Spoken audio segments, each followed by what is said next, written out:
आज की क्लास बहुत ही बेहतरीन है। मैं लेकर आया हूँ न्याय वाक्य मतलब कथन और निष्कर्ष। ये कम से कम 2-3 क्वेश्चन तो पूछे ही जाते हैं। तो देखते हैं ट्रिक से। पहले देखेंगे डायग्राम के द्वारा, उसके बाद जो नेक्स्ट क्लास आएगी मतलब इससे पहले आएगी क्वेश्चन, उसके बाद आएगी एक नए तरीके से जिसे आप डायरेक्ट क्वेश्चनों को हल कर सकते हैं। तो पहले देखते हैं हम ये डायग्राम के द्वारा।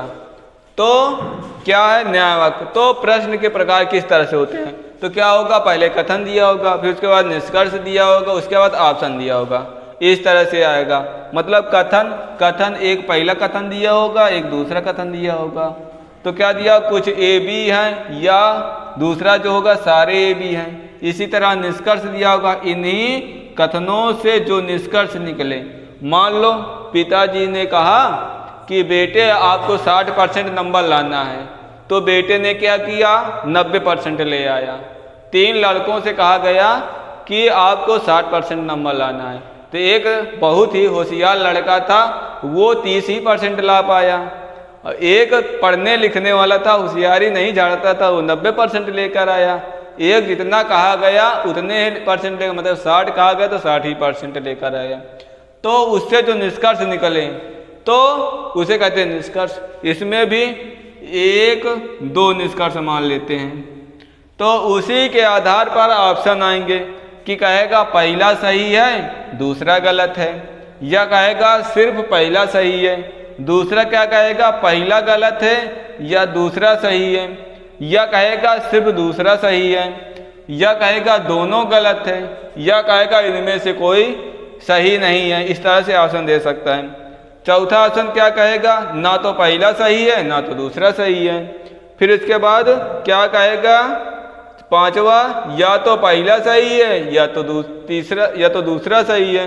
इस तरह से पूछेगा। ये ऑप्शन हो गए, ये निष्कर्ष हो गया, ये कथन हो गया।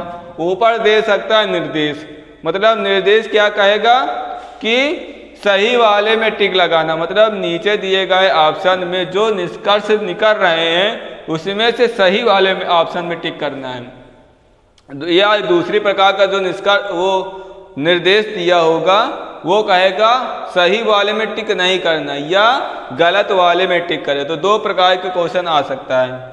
तो अब देखते हैं कथन। सबसे पहले देखते हैं कथन, उसके बाद देखेंगे निष्कर्ष। तो कथन क्या है, कुछ ए बी हैं, तो कुछ ए बी में सिर्फ 4 चित्र बनेंगे। देखिए कुछ ए बी हैं, किस तरह से डायग्राम बनेगा, कुछ ए बी हैं, तो ये वाला जो पार्ट है कुछ ए बी है। उसके बाद देखेंगे वही कहानी है कि अगर जितना कहा जाए उससे ज़्यादा काम हो जाए। जैसे कहा गया कुछ ए बी है, तो मतलब सारे ए, मतलब जो अंदर वाला पढ़ा जाता है सारे ए बी हो सकते हैं, या सारे बी ए हो सकते हैं। मतलब अगर ज़्यादा काम हो रहा है या कम भी काम हो सकता है, मतलब कुछ में कुछ अगर काम हो रहा है तो वो कुछ ए बी हो सकते हैं। या हो सकता है जितना कहा जाए उतना हो जाए। मतलब अगर कहा जाए 5 किलो उठा के ले जाना है, अगर 5 किलो उठा के रख आया हो एक जगह, तो बराबर काम के, मतलब ए बराबर बी के हो गया। तो इस तरह से कुछ ए बी हैं, तो इसमें से 4 चित्र बनेंगे। अब कहा गया कुछ ए बी नहीं है, तो अगर कहा जाए कुछ काम तुम्हें नहीं करना है, एक लड़के से कहा गया कि तुम्हें कुछ काम नहीं करना है, तो अगर उसका मन है तो कुछ काम कर सकता है, मतलब कुछ काम छोड़ सकता है, कुछ काम नहीं कर सकता है। अगर उसकी इच्छा है कि क्या कहते हैं ए का जो पार्ट है वो बी के अंदर होगा, मतलब कि अगर नहीं निशान लगा है तो डायग्राम कैसे बनेगा, जो पहले आता है उसे पहले बनाएंगे, जो बाद में आता है उसके अंदर रखेंगे। तो मतलब क्या है, सारा बी का काम जो है वो ए के अंदर है, तो ये कर सकते हैं। लेकिन ये वाला डायग्राम नहीं बनेगा। ये क्यों नहीं बनेगा, क्योंकि बी के अंदर ए का अगर काम हो जाएगा तो नहीं का मतलब क्या हो जाएगा, ये वाला डायग्राम गलत हो जाएगा। आप देखेंगे अगर उस लड़के का मन नहीं है कि मुझे कुछ भी काम नहीं करना, मतलब उसमें ये जोर देकर नहीं कहा गया है कि आपको काम करना ही, उसमें क्या कह दिया आपको कुछ काम नहीं करना। अगर उसकी इच्छा नहीं है तो वो कहेगा कि मुझे कोई भी काम नहीं करना, मतलब ए से कोई मतलब नहीं है। तो ए का डायग्राम जो है ये बाहर भी, मतलब कि वो कार्य क्षेत्र से बाहर चला जाएगा। तो ये तीसरा चित्र। तो तीनों चित्रों का मतलब समझ गए। अब देखते हैं चौथा। तो क्या हुआ, इसमें कुछ ए बी नहीं, तो इसमें सिर्फ 3 चित्र बनेंगे। अब देखते हैं कोई ए बी नहीं है तो सिर्फ एक ही चित्र बनेगा। मतलब कहा, अगर आपको जोर का डाल के कह दिया गया कि आपको कुछ भी नहीं करना है, यहाँ से कोई मतलब नहीं है, सीधे जाओ, तो क्या करोगे कि मतलब ये मान लो स्कूल है, स्कूल के प्रिंसिपल ने कहा सीधे यहाँ से चले जाओ, तो चला जाएगा, मतलब ए अपने आप को अलग कर लेगा। तो इसलिए देखो ए का डायग्राम बी से अलग है। तो चौथा निष्कर्ष क्या है, सारे ए बी हैं। तो मतलब सारे ए बी का मतलब जो ए का एरिया जो है वो बी के अंदर पूरा का पूरा समाहित है। मतलब पिताजी ने कितने % नंबर का उससे ज़्यादा कर ले हैं या उसके बराबर ले हैं तो अच्छी बात। मतलब पिताजी ने कहा 80% लाना है तो लड़का ले आया 90%, तो फिर भी सही। अगर बराबर 80% तो वो भी सही। तो 2 ही प्रकार के चित्र बनेंगे। ये जो अच्छी बातों में वो अगर बराबर है तो सही है, अगर उससे ज़्यादा है तो सही है। किस तरह से देखो, सारे ए बी हैं, मतलब ए का जो पूरा भाग वो बी के अंदर है। अगर बी का एरिया ज़्यादा भी है लेकिन ए के अंदर है, मान लो एक मकान ये है, अगर कहा जाए इसके अंदर एक मकान और है, मतलब बी वाला बड़ा है लेकिन ए वाला उसके अंदर है, मतलब उसके अंदर होना चाहिए। तो इस तरह सारे ए बी जो मतलब ए का जो एरिया है वो बी के अंदर पूरा समाहित है। तो पहला चित्र बन गया। दूसरा जो चित्र बनेगा ए बराबर बी के, मतलब जो ए का एरिया बी के बराबर भी हो सकता है। मतलब संभावित चित्र इस तरह से बनेंगे। तो अब ये चित्र बनाने का जो मतलब है उसे हम समझ लेते हैं। ये डायग्राम के द्वारा हम हल कर रहे हैं। अब थोड़ा सा निष्कर्ष के बारे में समझ लेते हैं। तो निष्कर्ष 2 प्रकार के होते हैं, पहला निश्चित निष्कर्ष, दूसरा अनिश्चित निष्कर्ष। तो सबसे अच्छा जो फंडा है इन क्वेश्चनों को हल करने का, क्योंकि चित्र अगर मान लो कथन अगर कुछ ए बी हैं और दूसरा जो चित्र अगर सारे ए बी हैं, तो मतलब 4 चित्र इसके बन जाएंगे, 2 चित्र इसके बन जाएंगे, तो बन जाएंगे 6 चित्र। तो किस तरह से थोड़े से चित्र बनाकर हम क्वेश्चनों को हल कर सकते हैं। अगर निश्चित निष्कर्ष है, अगर हमने प्रैक्टिस अच्छे से कर रखी है, तो अगर निश्चित निष्कर्ष हम समझ गए तो निश्चित निष्कर्ष में हमें क्या करना है, निश्चित निष्कर्ष के लिए हमें गलत पे वर्क करना है कि हमें किसी को गलत अगर साबित कर लिया तो वह कथन गलत हो जाएगा। अगर पूरे के पूरे सही हो गए तो अगर गलत वाला भी सही हो गया तो निश्चित कथन निष्कर्ष सही हो जाएगा। और अनिश्चित में क्या करेंगे कि हम किसी एक को अगर सही कर ले गए तो वह निष्कर्ष सही हो जाएगा। मतलब आगे हम समझते हैं, थोड़ा सा क्वेश्चनों के सहारे प्लस इस नियम को थोड़ा सा अच्छे से समझते हैं कि निश्चित निष्कर्ष और अनिश्चित निष्कर्ष क्या है और इसका मतलब क्या है।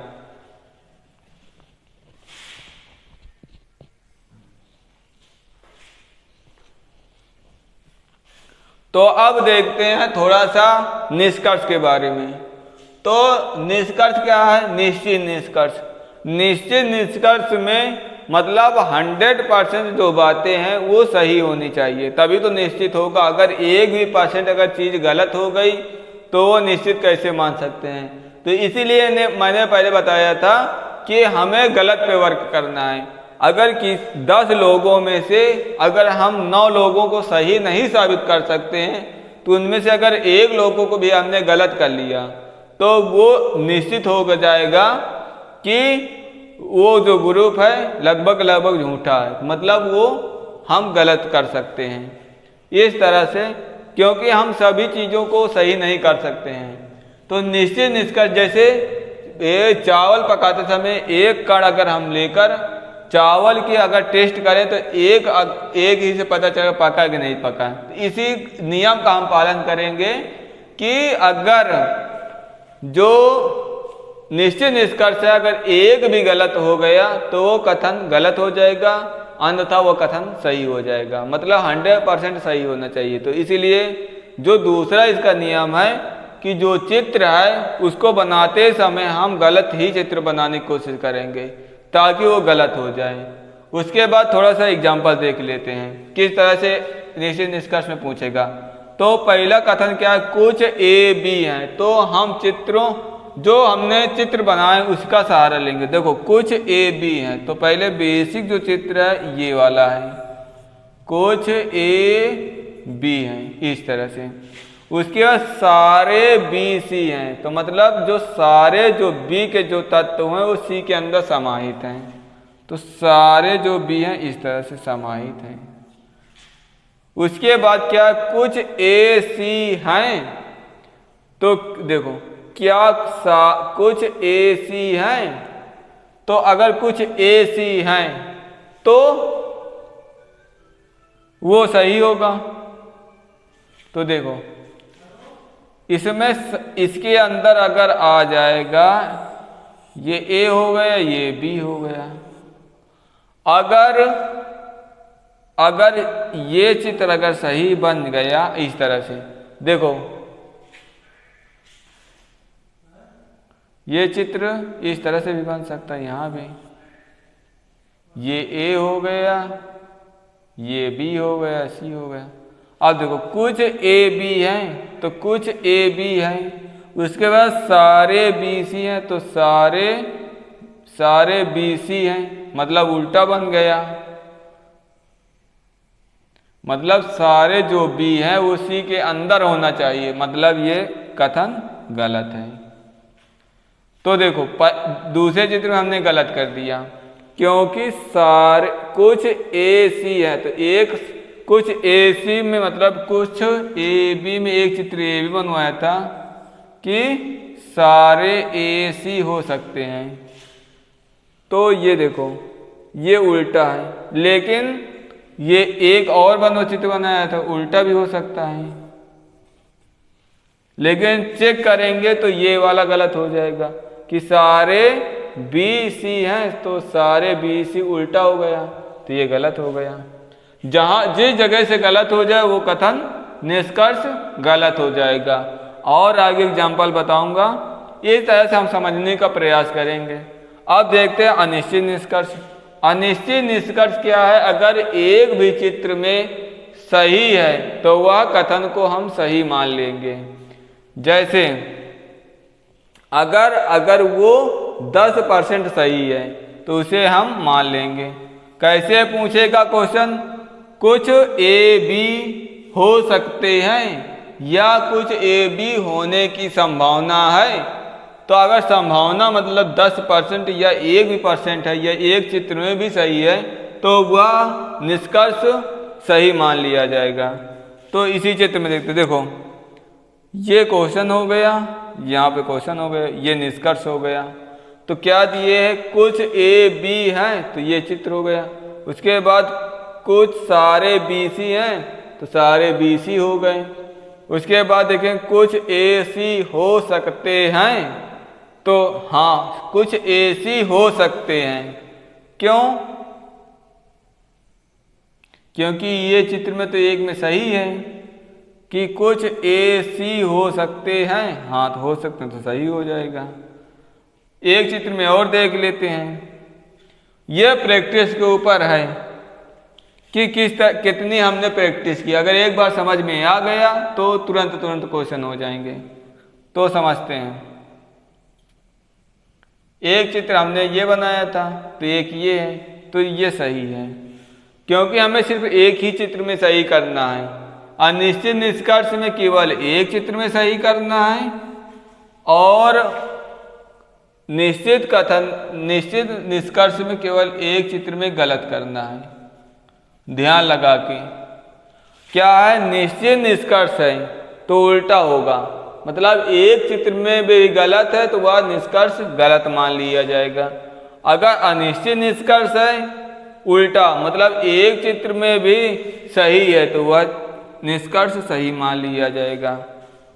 तो आगे देखते हैं, अब थोड़े से क्वेश्चन और थोड़े से नियम देखते हैं।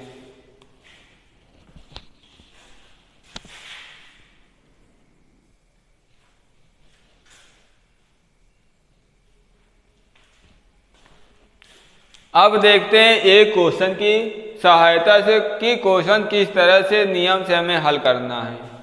तो थोड़ा सा नियम समझने का प्रयास करिए। तो कथन क्या है, कुछ ए बी है, तो बेसिक पहले नियम हमें बनाना है चित्र। तो बेसिक चित्र क्या है, कुछ ए बी है, इस तरह से कुछ ए बी हैं।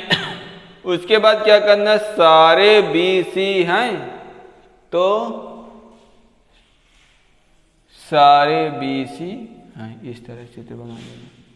उसके बाद क्या करना, कोई सी डी नहीं है, तो क्या है, कोई सी डी नहीं है, इस तरह से बना। ये हो गया कथन का चित्र। एक ही चित्र बनाना जो बेसिक है। सिंपल क्या है, बेसिक जो मैंने कथन में जो नियम बताए हैं उसका जो पहले पहले चित्र हैं वो सभी बेसिक चित्र हैं, वीडियो में देख लेना। उसके बाद क्या है, निष्कर्ष। देखो कुछ ए डी हैं, मतलब इसमें क्या पहले पहचाने कि निश्चित निष्कर्ष है कि अनिश्चित निष्कर्ष है। तो कुछ ए डी हैं मतलब निश्चित निष्कर्ष है। तो क्या करना, किसी एक भी चित्र में अगर हम गलत कर लें तो वो कथन गलत हो जाएगा। तो क्या कुछ ए डी हैं, तो मान लो ये पूरा चित्र बना है ऐसे, केवल हमें ए और डी के साथ छेड़खानी करना है, बाकी उसी तरह बने रहेंगे, ए बी सी। उसके बाद क्या कहते हैं, अगर इसको इधर लगा दिया ऐसे करके तो क्या हो जाएगा, ये डी हो जाएगा। आप देखो पढ़ेंगे, कुछ ए बी है, कुछ ए बी है, उसके बाद सारे बी सी हैं, तो सारे बी सी हैं। उसके बाद कोई सी डी नहीं है, तो कोई सी डी नहीं है। उसके बाद कुछ ए डी है, तो कुछ ए डी है। इस वाले चित्र में सही हो गया। अब देखते हैं, कुछ ए डी है तो क्या है, इसके अंदर भी चित्र अगर बन जाएगा तो सही, अगर बाहर चित्र बन गया, क्योंकि कुछ ए डी में क्या चार चित्र बनते हैं। क्या है, एक ये वाला चित्र बनता है, उसके बाद एक ये वाला चित्र बनता है, इसके बाद दो प्रकार के चित्र बनते हैं। मतलब ए बी, ये बी, ये ए बराबर बी के। अगर हम देखें कि कुछ ए डी है, मतलब कुछ ए बी है, तो अगर इसके अंदर एक चित्र चला गया तो जो नियम था कोई सी डी नहीं, तो इसका उल्लंघन हो जाएगा। मतलब चित्र की सहायता से हम समझते हैं। मान लो ए बराबर डी के हो गया, इसी से हम समझ लेते हैं। ए बराबर अगर डी के हो गया तो ए बराबर डी, क्योंकि ये भी तो चित्र बन रहा है, क्योंकि हमें गलत को साबित करना है। ए बराबर डी के हो गया तो ऊपर से हम पढ़ेंगे कुछ ए बी है, तो देखो कुछ ए बी तो है, ये देखो चित्र बन रहा है। उसके बाद सारे बी सी हैं, तो देखो बी तो ये है लेकिन सारे सी कवर करे हैं। उसके बाद कोई सी डी नहीं है, तो कहाँ देखो, अगर ये बराबर हो गया तो नियम का उल्लंघन हो गया, तो मतलब ये कथन क्या हो गया, गलत हो गया। लेकिन जो दूसरा क्वेश्चन दिए कुछ ए डी हो सकते हैं, तो इसमें क्या नियम था, अगर किसी एक भी चित्र में सही हो गया तो कथन को क्या करेंगे, हम सही मान लेंगे। तो क्या है, इसे हम हटा दें। ये क्या है, अगर यहाँ पे चित्र बना दें, यहाँ पे डी कर दें, तो देखो मैच कर रहा है। मतलब कि एक चित्र में भी सही है तो वह निष्कर्ष सही हो जाएगा इस तरह से। अब देखते हैं तीसरा क्वेश्चन। सारे डी ए हैं, सारे डी ए हैं, तो इसी चित्र में देखते हैं। देखो ए, ये बी, हमें छेड़खानी जो निष्कर्ष में दिया हो केवल उसी के साथ छेड़खानी करना, बाकी के साथ नहीं करना है। तो हमें क्या दिया, सारे डी ए हैं, केवल दो प्रकार के चित्र बनते हैं। तो सारे डी ए हैं, सारे डी ए हैं, इस तरह से एक चित्र बन गया। तो एक में तो सही हो गया, लेकिन जो दूसरा चित्र बन रहा है तो इसमें क्या, दूसरा चित्र अगर ए बराबर डी के कर देंगे तो क्या सही होगा? मतलब नहीं सही होगा, क्योंकि ये जो बराबर है इसके, जो तीसरा इसका नियम है कथन का, वो उल्लंघन हो जाएगा। क्योंकि इसमें कहा गया कोई सी डी के बराबर हो ही नहीं सकते। अगर डी का ए के बराबर अगर हो गया तो वो सी के साथ भी कनेक्शन कर लेगा, लेकिन पहले से ही उसने प्रतिबंध लगा दिया है कि सी के साथ डी का कोई भी संबंध नहीं है। अगर इस तरह से हम संबंध जबरदस्ती बनवाएंगे तो वो कथन निष्कर्ष क्या होगा, तुरंत गलत हो जाएगा।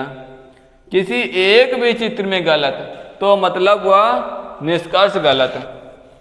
अब क्या है, सारे डी ए हो सकते हैं, तो इसमें दो प्रकार के ही चित्र बनेंगे। पहला चित्र में क्या है, सारे डी, ये चित्र है, देखो सारे जो डी हैं वो ए हैं, लेकिन जो तीसरा नियम है कोई सी डी नहीं है, तो देखो इसका इससे कोई संबंध नहीं है, तो मतलब ये सही हो जाएगा। उसके बाद देखते हैं पांचवा, सारे ए सी हैं, तो देखते हैं सारे ए सी हैं, तो मतलब डी के साथ हमें अब कोई, इसके हम बिगाड़ देते हैं।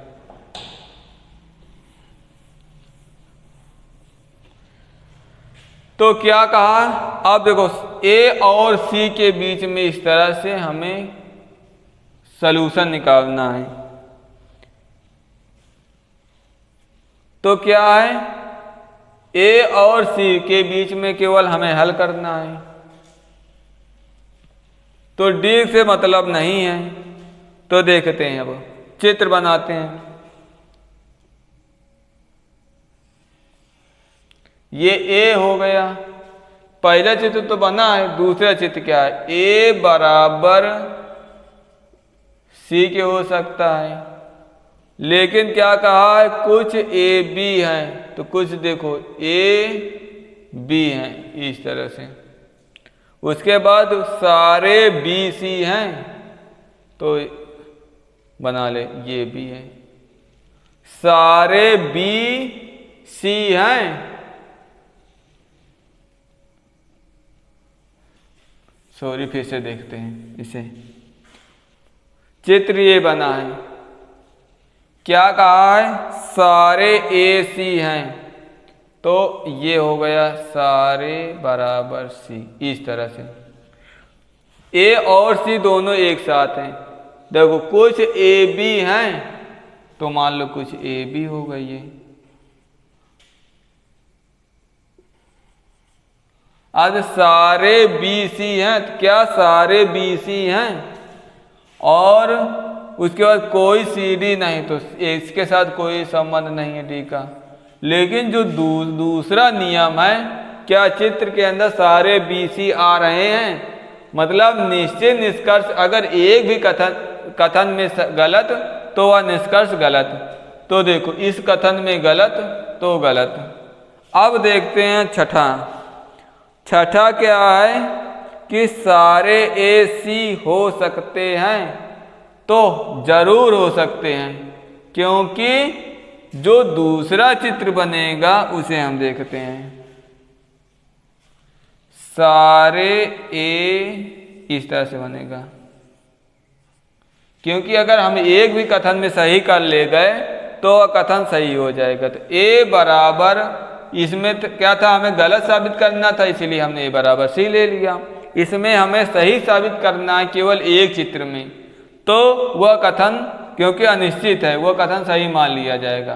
तो ए बराबर सी के हो गया। अब देखते हैं कुछ ए बी हैं तो कुछ ए बी हैं, देखो इस तरह से।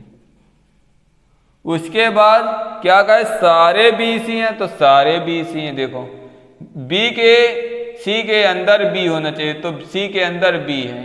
उसके बाद कोई सी डी नहीं तो सी और डी का इस तरह से संबंध कर लेंगे। तो देखो किसी एक चित्र में भी सही तो वह कथन मान लिया जाएगा सही। तो ये वाला सही, ये वाला गलत। तो अब ये न सोचिए कि निश्चित निष्कर्ष हरदम गलत ही होते हैं। अब आगे के क्वेश्चन में हम देखेंगे कि किस तरह से एग्जाम में के तहत पैटर्न में क्वेश्चन पूछे जाते हैं और क्वेश्चन लेकर आएंगे, और जो एग्जाम में पूछे गए क्वेश्चनों को उन्हीं के लेकर आएंगे। तो मिलते हैं अगले वीडियो में। और अगर वीडियो अच्छा लग रहा हो तो हमारे वीडियो को पसंद लाइक कर दीजिए, सभी लोगों को शेयर कर दीजिए और सब्सक्राइब कर दीजिए हमारे चैनल को। तो मिलते हैं अगले वीडियो में क्वेश्चनों के साथ, अच्छे अच्छे क्वेश्चन लेकर आएंगे। तो इस वीडियो को देख लें और अगले वीडियो को भी अच्छे से देखें, तब ये चैप्टर अच्छे से समझ में आएगा। क्योंकि हमने इस वीडियो में सिर्फ नियम बताया, अगले वीडियो में हम क्वेश्चनों में किस तरह से नियम अप्लाई करते हैं उसे हम सिखाएंगे। तो जय हिंद।